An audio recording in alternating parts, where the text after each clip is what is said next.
एक मुलाकात ऐसी शख्सियतों के साथ जिन्होंने दिया है अपने जीवन को एक नया मुकाम। रूबरू कराएंगे ऐसी कुछ हस्तियों के साथ एक खास शख्सियत के साथ मुलाकात जयदेव पटेल के साथ नंबर 1 इंडिया न्यूज पर रात। नमस्कार दोस्तों, मैं जयदेव पटेल, आपका एक बार फिर स्वागत है एक खास शख्स के साथ मुलाकात प्रोग्राम में। आज हमारे साथ खास हमारे भारत सरकार में आवास और शहरी मंत्रालय के राज्य मंत्री कौशल किशोर जी, आपका बहुत बहुत स्वागत है आज हमारे प्रोग्राम में।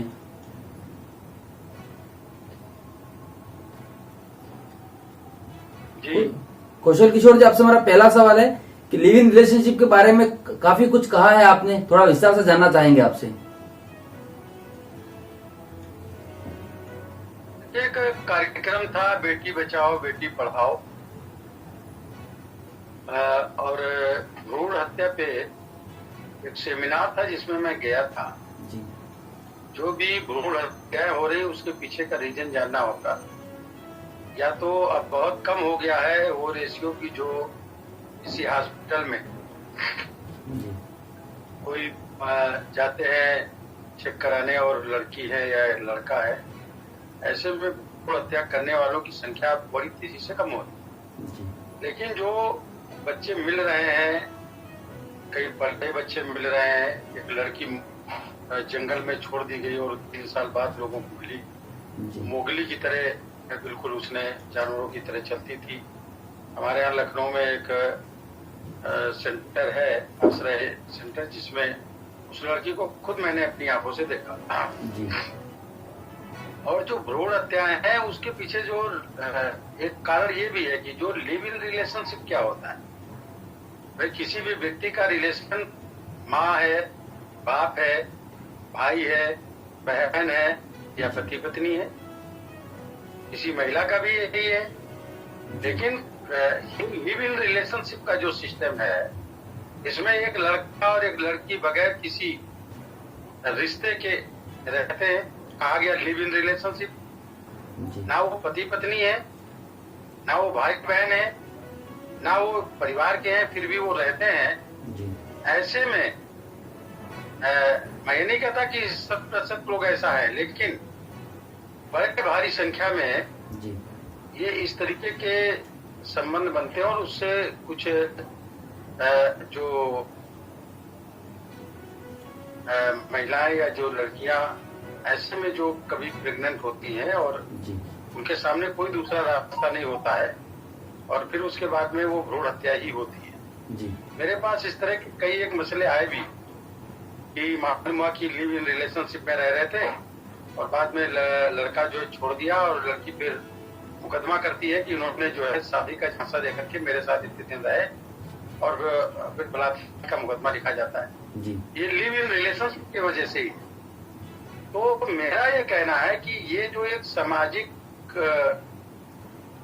कुरीति बनती चली जा रही है और इससे समाज के अंदर जो है एक गलत संदेश जा रहा है। कोई भी व्यक्ति, मैं समझ रहा हूं कि जानबूझ करके अपनी लड़की को किसी लड़की के साथ रहने के लिए शायद बगैर शादी के परमिशन नहीं देगा। आने जाने के लिए तो देगा, लेकिन एक कमरे में रहना बगैर शादी के रहने की शायद कोई परमिशन नहीं दे, जहां तक मुझे ऐसा लगता है।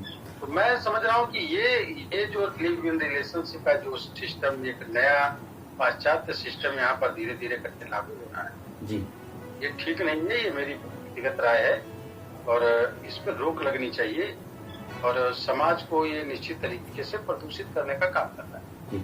अब कौशल किशोर जी, आप एक घटनाक्रम से जुड़ी हुई बात कर रहे हैं, लेकिन हजारों की तादाद में ऐसे लोग भी हैं जो आपसी सहमति से अपनी मनोस्थिति के संग साथ में रहते हैं। तो एक लीगल स्टैंड इस पर लेकर आना, क्या कारण आप इसको देख रहे हैं? क्योंकि हजारों लोग जो होते हैं वो खुशी से रह रहे हैं, तो उनके लिए लीगल स्टेटस क्या मुश्किल नहीं बनाएगा? देखिए, खुशी से रहना, मैं कहाँ कह रहा हूँ कि खुशी से अगर रहने की बात मैं नहीं कर रहा। मैं कह रहा हूँ खुशी से रह रहे तो उसका एक रिश्ता डिफाइन हो ना। रिश्ता डिफाइन होना चाहिए कि आप जो जिनके साथ रह रहे हैं वो आपके कौन है, लड़का हो या लड़की।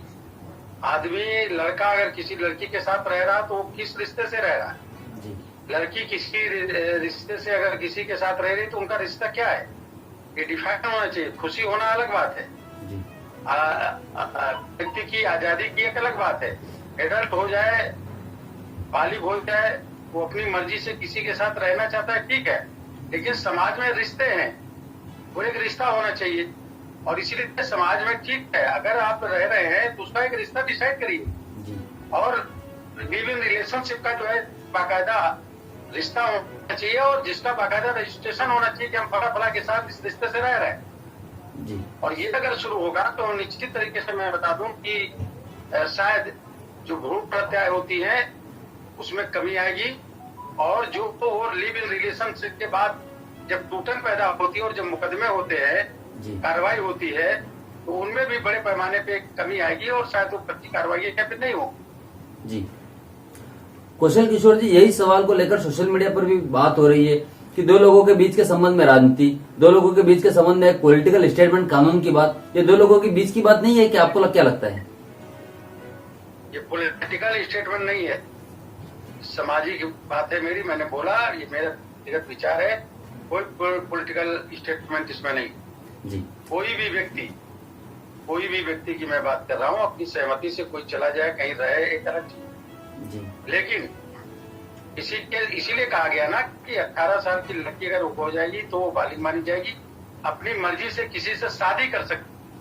जी लड़का बालिग होने पर अपनी मर्जी से किसी के 21 साल के ऊपर हो जाने पे वो अपनी मर्जी से किसी से शादी कर सकते हैं, माँ बाप की मर्जी के बगैर, परिवार की मर्जी के बगैर, और पति पत्नी की तरीके से रह सकते हैं। ये हमारा कानून अलाउ करता है। जी अपनी मर्जी से हम किसी के साथ रह रहे हैं, ठीक है, वो रह रहे हैं, वो रिश्ता क्या है? जब रह रहे हैं किसी के साथ तो वो रिश्ता क्या है? माँ बाप को छोड़कर, या मजबूरी है किसी के साथ रह रहे हैं, माँ बाप नहीं है, भाई बहन नहीं, कोई नहीं है, हम किसी के साथ रह रहे हैं। जी लड़कियों की सुरक्षा है इसमें कि जिसके साथ भी रहे उनका एक रिलेशन क्या है जी वो डिफाइन नहीं, उसका रजिस्ट्रेशन होना चाहिए।